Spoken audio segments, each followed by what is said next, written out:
Amigos en redes sociales y en la web de Telemetro, bienvenidos. Nuevamente estamos acá con el expresidente Ernesto Pérez Valladares, también doctor y aspirante precandidato presidencial por el PRD para estas primarias.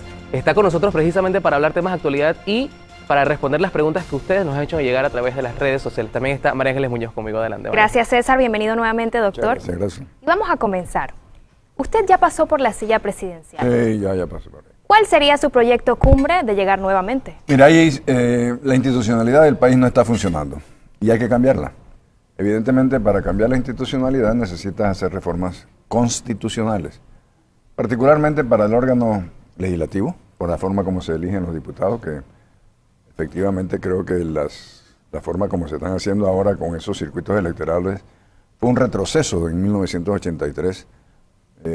No hay forma que el que salga electo de esa manera pueda tener un buen funcionamiento, sobre todo porque en un circuito es muy clientelar y esos candidatos se tienen que gastar cualquier cantidad de dinero que luego no tienen forma de recuperar con su sueldo normal. ¿Y a quién entonces le pueden pedir apoyo? Pues al Ejecutivo. ¿Y el Ejecutivo a cambio de qué da el apoyo? A cambio de sus votos. ¿Y cómo se lo da? A través de lo que hemos visto. La planilla 80, la 172, los contratos falsos, el cashback, todo lo que estamos viviendo. Y sea quien sea la persona que esté en esas condiciones, va a actuar igual, porque la institución lo forza a actuar así. Luego tenemos que hacer reformas en el órgano judicial. Yo no creo que nosotros podemos seguir teniendo un órgano judicial tan desprestigiado como el que tenemos. Hay que darle total independencia. Creo que hay que quitarle poderes al Ejecutivo, permitiéndole al órgano judicial que dentro de sus propias filas elijan mediante exámenes a los que puedan aspirar a la Corte Suprema de Justicia. Y doctor, ¿habrá certeza del castigo? En caso Tiene que haber, para que la sociedad reponga su credibilidad en las instituciones democráticas, tiene que haber certeza del castigo. Por supuesto que sí. Doctor Pérez Valladares, usted es el candidato probablemente con mayor edad en las primarias del PRD. ¿Cómo va a hacer para obtener ese voto joven? ¿Cómo va a hacer para cautivar a los jóvenes? Bueno, los jóvenes tienen que decidir qué es lo que quieren para su futuro, si quieren improvisaciones o quieren experiencia. Y yo siempre les pregunto, cuando me hacen esa pregunta, le digo, mira, suponte tú que tú tengas 30 años, que no los tienes, pero vamos a suponer que tengas 30, y tienes un hermano o una hermana de 45 y una de 15, y estás pasando por un problema. ¿A quién le vas a pedir consejo, al de 15 o al de 45? Entonces es lo mismo. Yo no tengo ninguna ambición personal y lo he dicho muchas veces. Lo único que yo quiero es dejar una institucionalidad que funcione en la democracia, sobre todo para mis nietos, porque ya mis hijas son mayores también. Pero tengo 8 nietos, algunos de los cuales están en la universidad y otros están todavía en escuela secundaria. Doctor, ¿sientes que querer volver a la presidencia tiene que ver con que de pronto algo faltó durante su periodo anterior? No, yo hice lo que me tocó, yo hice lo que me correspondió, quedaron pendientes algunas cosas, sí, por supuesto que quedaron pendientes algunas cosas, entre ellas estas reformas institucionales, que quizás fue lo que me motivó a mí a pedir la posibilidad de una reelección para reformar las cosas que no pude reformar. Pero bueno, yo creo que 20 años después no ha habido la voluntad de hacerlo, ahora estamos pagando la consecuencia de no haberlo hecho y creo que es el momento de rectificar. Los jóvenes están solicitando, bueno, las preocupaciones que nos hacen llegar más que nada en redes sociales, empleo, claro, economía y seguridad. ¿Cómo va a atacar esos tres Déjame decirte algo. Si nosotros no tenemos una educación de calidad orientada hacia las profesiones que tengan futuro, no será posible rectificar el desempleo de la juventud. Entonces, yo lo que estoy proponiendo es la creación de un fondo alimentado por parte de los dineros del canal para que ese fondo tripartito, manejado por supuesto por el Estado, pero con participación de la empresa privada y de los educadores, detecte primero cuáles son las profesiones que a futuro tienen más posibilidades de ser necesitadas. Y de esa forma entonces buscar a los mejores educadores internacionalmente para darles un contrato de 2 o 3 años para que nos formen a nuestros educadores en esa profesión e incentivar a la juventud hacia allá. Yo sé que este es un tema que es a largo plazo, pero no hay otra forma. Tiene que ser empezar por el principio y eso es crear este fondo, eso es alimentarlo todos los años. Yo quiero hacerlo de rango constitucional para que tenga suficiente tiempo de vida, que tenga el impacto que tiene que tener, porque si no el próximo gobierno echa para atrás todo, ¿no? Que es lo que ha pasado en Panamá. Doctor Pérez Valladares, a usted lo critican mucho por las privatizaciones cuando fue su gobierno. Ajá. ¿Usted volvería, si llega a la silla presidencial, a privatizar otra entidad como el IDAM, por ejemplo? No, nosotros nunca privatizamos, nosotros creamos empresas mixtas. El compromiso del gobierno anterior del presidente Endara, en lo que se denominó el Plan Ford, fue la privatización en efecto al 100%, la venta al 100% de las empresas estatales, particularmente el IRRI y el Intel, y las demás empresas estatales. Y ellos empezaron a hacerlo. Ellos vendieron Cemento Bayano, vendieron Cítricos de Chiriquí, vendieron el Hotel Washington, que era del Estado, vendieron algunas otras cosas. Y luego procedieron a presentar ante la Asamblea la venta del Intel. Y allí perdió el presidente Endara el apoyo de los demócratas cristianos que estaban en su gobierno y el cual él expulsó. Y además hubo un alzamiento por parte del sindicato del Intel y paró eso. Entonces lo dejaron allí. Pero no fue iniciativa mía, yo lo heredé. Y heredé un compromiso no del gobierno, del Estado. Y no de hacer empresas mixtas, de vender al 100%. Así que si algo yo hice fue recuperar para el Estado la mitad de esas empresas, conseguirme un socio que las pudiera manejar y permitirle al Estado, primero, estar en la junta directiva y poder tener voz y voto. Segundo, participar en las ganancias en igualdad de condiciones que los socios. Y tercero, cobrar impuestos. O sea que nosotros, sin poner un centavo, hemos logrado una gran inversión en esas empresas mixtas y esas empresas les rinden, además de los frutos de ganancia, les rinden los impuestos al gobierno. ¿Ve usted hoy día beneficios de esas Por acciones? supuesto que sí, mira, ve. Lo que pasa es que ustedes son muy jóvenes para acordarse, pero cuando yo inicié mi gobierno en el año 94, en toda la avenida central, que era la arteria principal de compras, había en la parte de afuera de las tiendas una plantita eléctrica, porque no había electricidad.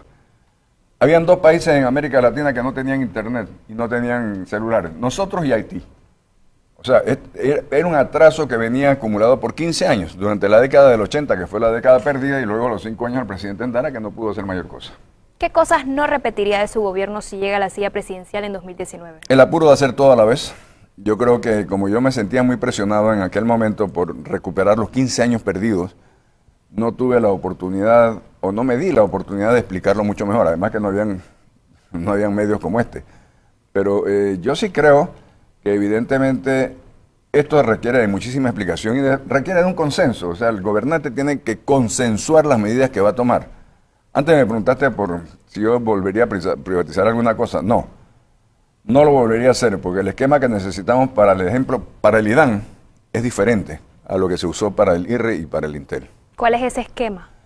Yo pienso que lo mejor que se podría hacer con el IDAN es descentralizar, desmembrarlo, hacer 5 o 6 IDANes provinciales, con su junta directiva provincial. Por ejemplo, Chiriquí Bocas sea una entidad con una junta directiva provincial, con su propia autonomía, con los criterios de inversión que ellos decidan, con las tarifas que ellos cobren y con la expansión que necesiten. De manera que no tengan, cuando se daña una bomba o una tubería, que venir a Panamá a pedirlo y la gente se queda sin agua una semana. Y así, son 5 o 6, si quieres llamarlos idancitos, pues, podría llamarlo así, propiedad del Estado, pero descentralizado. Muchas personas también en redes sociales nos preguntaban sobre cómo atacar el desempleo en las otras provincias, porque se ve o se manifiesta solamente en Panamá, pero en las otras provincias, en el interior, también es una realidad. Bueno, depende de la provincia. Hay provincias que tienen una vocación turística. Ejemplo, Coclé. Yo creo que esa es una de las provincias que nosotros tenemos que generar y crear mucha mayor infraestructura turística para que la empresa privada invierta allí. Tenemos hasta un aeropuerto internacional. O sea, tenemos mucha posibilidad de hacer de Coclé un centro turístico importante. Ahora mismo no lo es. Ahora mismo hay playas, sí, pero... A ver, ¿qué tú más le ofreces a un turista que viene a Panamá? No hay mucho. Hay que hacerle todo un itinerario turístico y hay que crear toda una infraestructura turística, sobre todo en esa área. Hay provincias que tienen vocación agrícola. Herrera, Los Santos, Chiriquí, Bocas del Toro. Bueno, entonces tú tienes que regresar al sector agropecuario propiciando buena investigación para que hayan técnicas modernas de siembra y cosecha, y usas esa tecnología, transferencia tecnológica, para propiciar los rubros donde Panamá puede exportar. Te doy un ejemplo, yo soy productor de café en Boquete y toda mi producción está exportada porque producimos un café de calidad que tiene una gran demanda. Vuelvo a Boquete, ahí hay una gran cantidad que se están dando ahora de invernaderos. Es la nueva tecnología para sembrar, ya no se usa abierto, sino que se usa controles de temperatura, de humedad, de agua, y eso está propiciando grandes exportaciones. De manera que depende de la vocación de la provincia, tú tienes que crear mecanismos para que la gente no tenga que mirar hacia Panamá y agrave el problema del desempleo. ¿Cómo hará usted con la educación, por ejemplo? Bueno, hablamos de eso, ¿no? Te dije que quiero crear este fondo especial para subir la calidad de la educación, que no solamente lo que enseñas, sino que haya la suficiente infraestructura, escuelas y colegios adecuados para la enseñanza. Yo creo que si nosotros no hacemos eso, estamos condenando a las próximas generaciones a no conseguir trabajo, a caer en el desempleo y a caer en la desesperanza. Además es frustrante, porque tú a un joven le dices, tú quieres surgir, tú tienes que estudiar. El joven estudia, se gradúa y luego no hay empleo. Yo quisiera llegar con este fondo, si así empujamos las profesiones que la empresa privada tiene, a lograr contratos para los jóvenes que se metan en esas profesiones antes que se gradúen. De manera que ya cuando se gradúen tengan la posibilidad de empezar en alguna de estas empresas. Eso es una realidad que no se está viendo hoy día No. luego de graduarse de las carreras. Así es. ¿Qué piensa Ernesto Pérez Valladares del matrimonio igualitario? Yo respeto las preferencias sexuales de todas las personas. Yo no tengo ningún problema con eso. Yo creo firmemente en la libertad individual. Creo además que el Estado debe propiciar igualdad de condiciones, desde el punto de vista civil, de las condiciones y de las prerrogativas que tiene cualquier unión heterosexual. Pero sí tengo dificultades llamándolo matrimonio, porque para mí yo soy un firme defensor de la familia. Y creo honestamente que la familia pues, es un matrimonio heterosexual y sus hijos. Perfecto. Doctor, ¿usted está a favor de que ingresen extranjeros a Panamá? ¿Va a haber un control migratorio en su gobierno si llega a repetirlo? Yo estoy a favor en que hagamos una política migratoria que sea conveniente al país y a los intereses de Panamá. Yo no estoy de acuerdo con esa ñamería, perdón la palabra, pero eso es una ñamería que se hizo del crisol de raza. No estoy de acuerdo con que se permita la inmigración de personas para los cuales nosotros no tenemos ninguna necesidad y que vienen a reemplazar por un menor salario a los empleados panameños. Yo entiendo perfectamente bien las angustias que están pasando otros países, pero casualmente una política migratoria debe ser dirigida a evitar que nosotros, los panameños, caigamos en la misma cosa. Tenemos preguntas en redes sociales, María Ángeles, a ver si me puedes colaborar con Sí, tenemos preguntas de los usuarios. con los usuarios que nos han hecho llegar. Nos dicen, la pregunta es si su vicepresidente será Rubén Blades.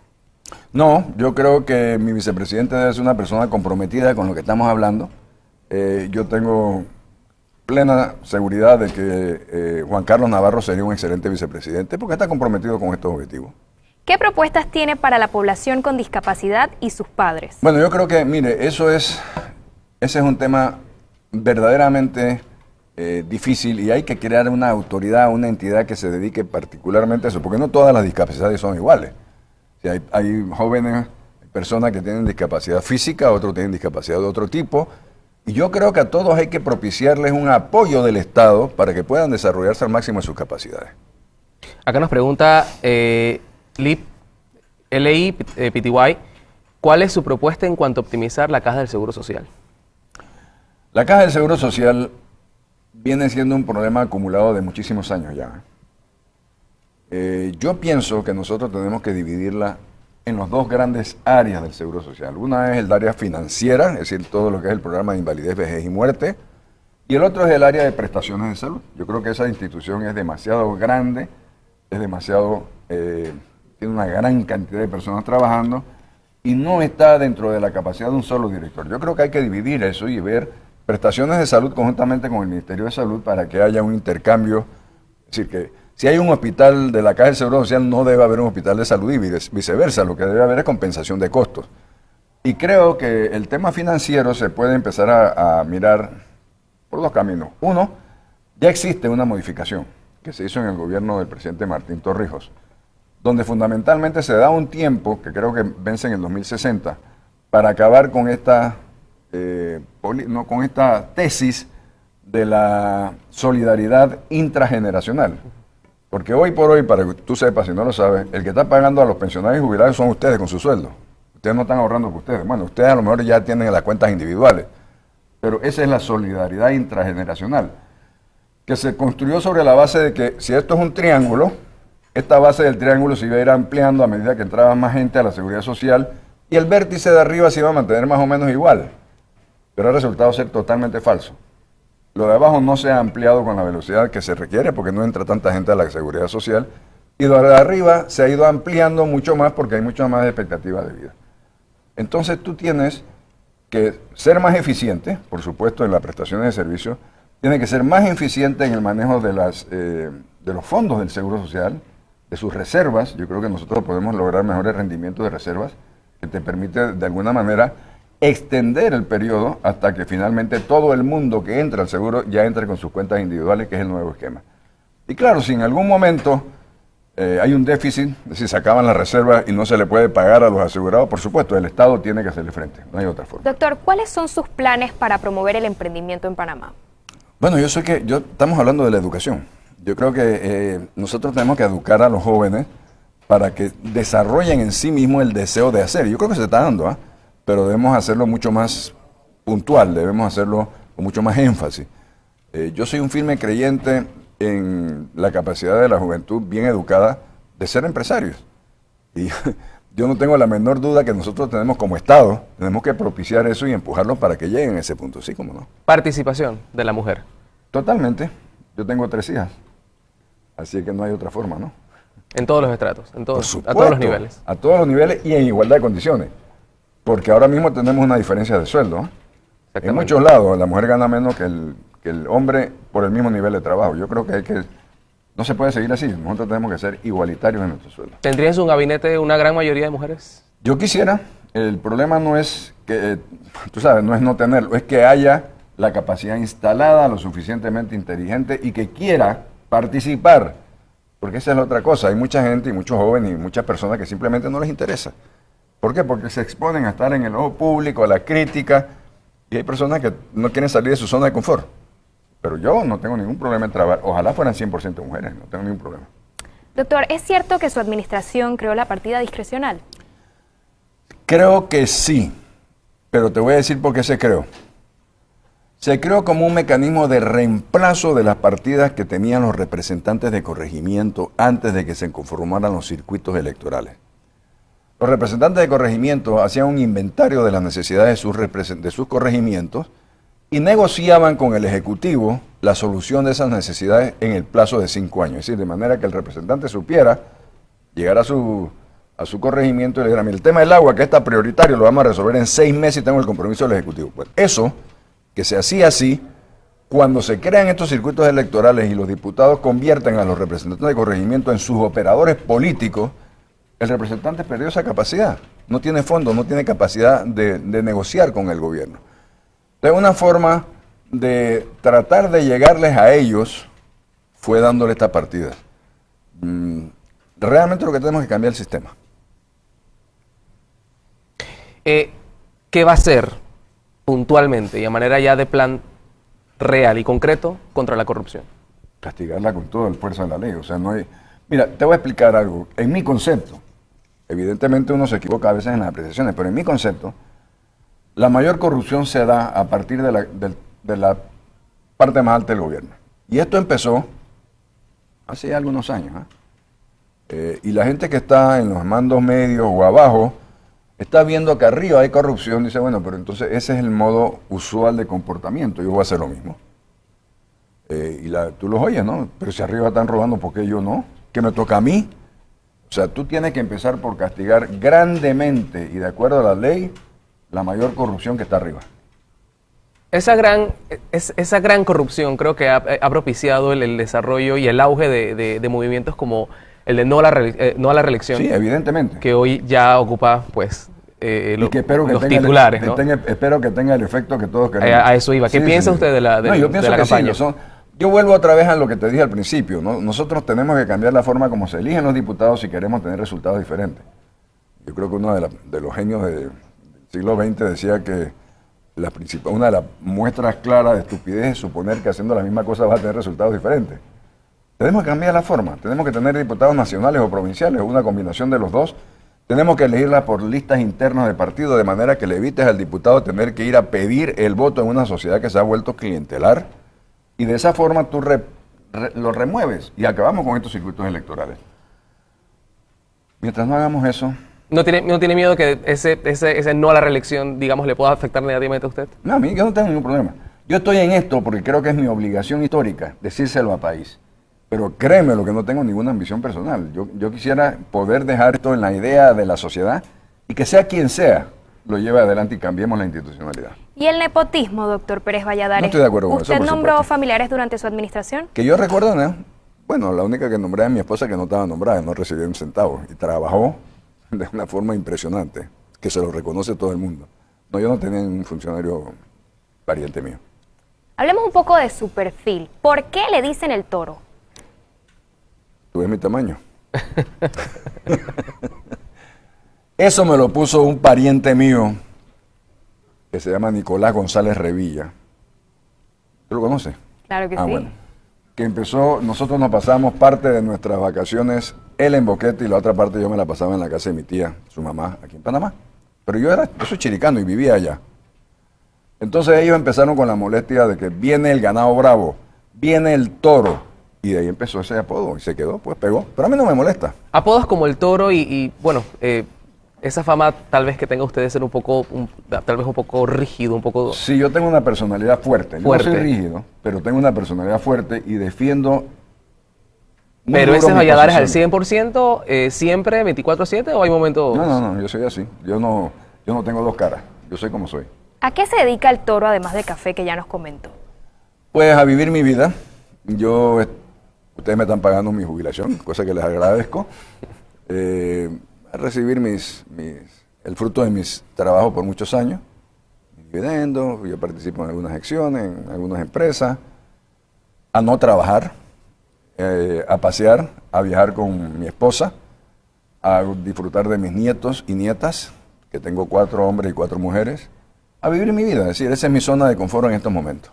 Y estoy saliendo de ella para enfrentar esto, para por lo menos dejar la inquietud en la sociedad de lo que tenemos que hacer. ¿Siente que está recibiendo un Panamá complicado en estos momentos, un Panamá difícil de lidiar? Es un Panamá que tiene que cambiar.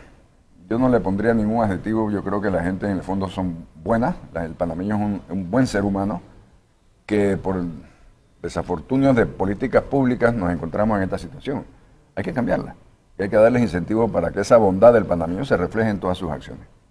Identifique, señor Pérez Valladares, a 3 candidatos a los que usted le daría su voto y por qué. ¿A dónde? Aquí en Panamá. A ninguno, si por eso estoy en esto. Ok.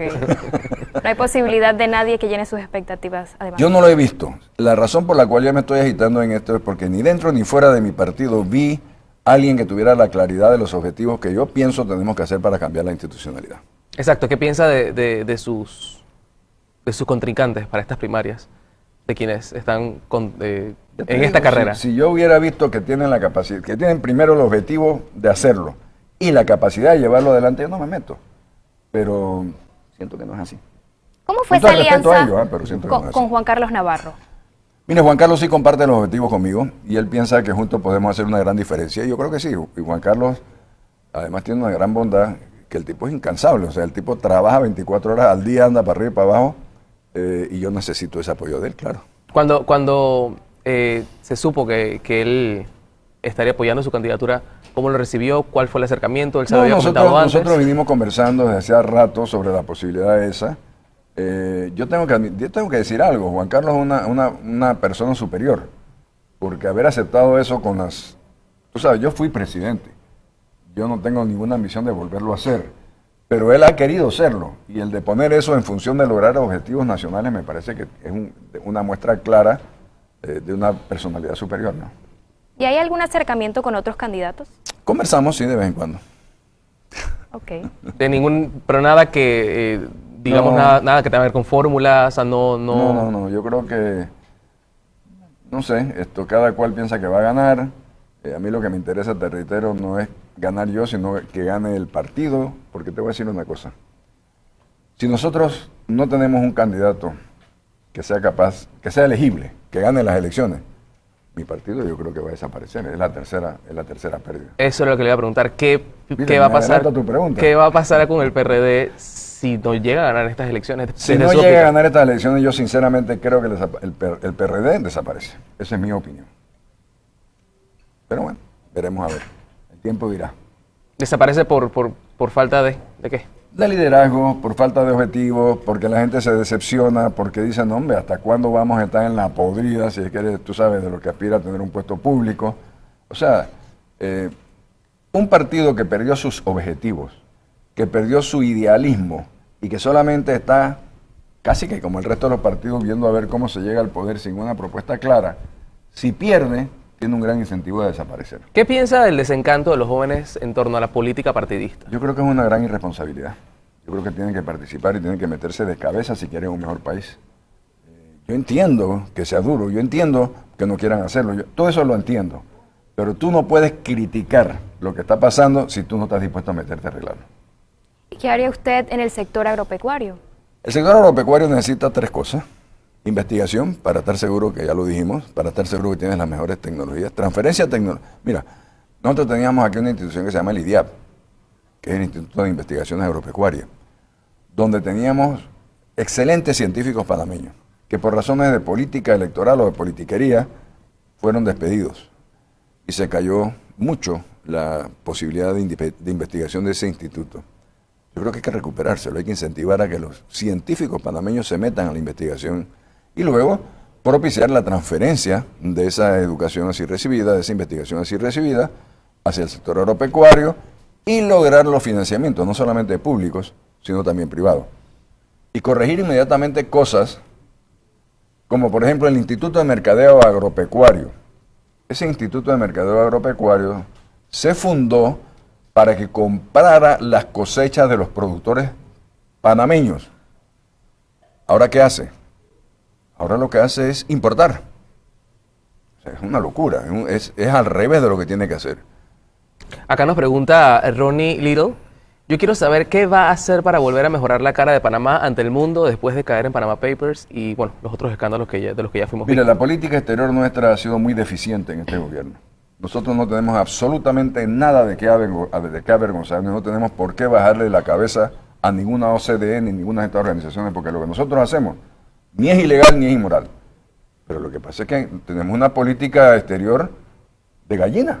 O sea, nosotros tenemos que tener la voluntad de defender los intereses de Panamá. Y eso se hace con dignidad, por supuesto. También nos pregunta Kiriam Naibel, ¿qué proyecto haría para la desnutrición en las comarcas y en lugares de pocos recursos y difícil acceso?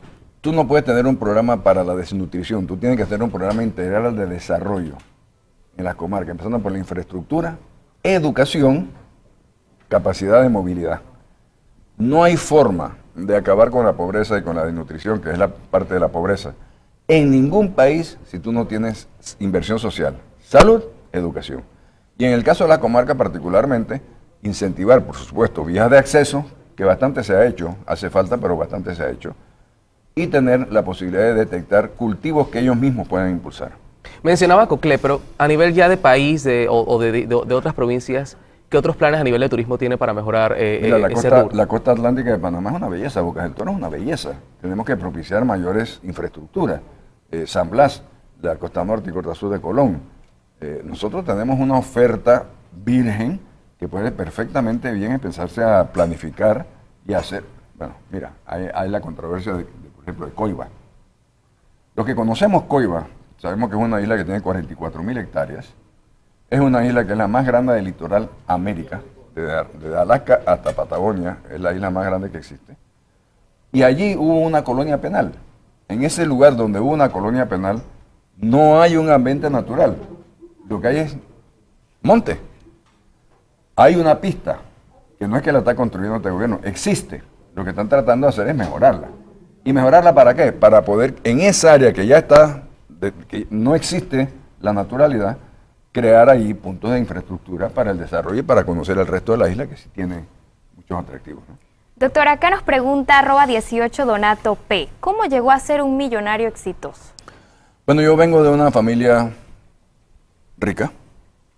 Yo no escogí donde nací, pero sí nací en una familia rica. Mi padre tuvo la visual, además, de mandarme a estudiar por 8 años a las mejores universidades de los Estados Unidos. Yo me gradué de mi licenciatura y 2 maestrías. Regresé a ser banquero. Y como banquero me propuse no esperar que mi padre me pasara el dinero de la herencia, sino que yo quise hacer mi propio $1.000.000 antes de los 30 años. Y lo hice. Yo conseguí que el banco donde yo trabajaba me prestara, como mi padre me regaló mi casa y el banco tenía un plan para darles préstamos subsidiados a los funcionarios, a los ejecutivos para comprar las casas, Yo digo, bueno, ya yo tengo mi casa, ¿por qué no me hacen un préstamo para comprar un edificio? Y ellos consultaron a Nueva York y dijeron que sí, que me lo hacían. Y lo compré. Es un edificio que queda en calle 50, justamente enfrente donde quedaba originalmente esta empresa. Y lo compré, creo que fueron en $400,000, de los cuales el banco me prestó 330,000, yo tenía 35,000 ahorrados y mi padre me dio 35,000 más. Ese edificio yo lo puse a producir 4 veces más de lo que producía. Y su valor inmediatamente subió de $400,000 a más de 1 millón. Y lo acabé vendiendo por 2,5 millones.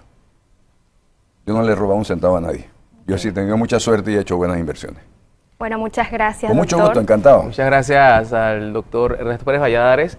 Ha estado con nosotros acá compartiendo generalidades, temas de actualidad y por supuesto respondiendo sus preguntas que nos han hecho llegar a través de las redes sociales. Los invitamos a seguir en sintonía de estas transmisiones que vamos a tener también mañana con los precandidatos Gerardo Solís y Camilo Alén. Camilo Alén a las 9 de la mañana y Gerardo Solís a las 3 de la tarde, aquí por las redes sociales de Telemetro Reporta.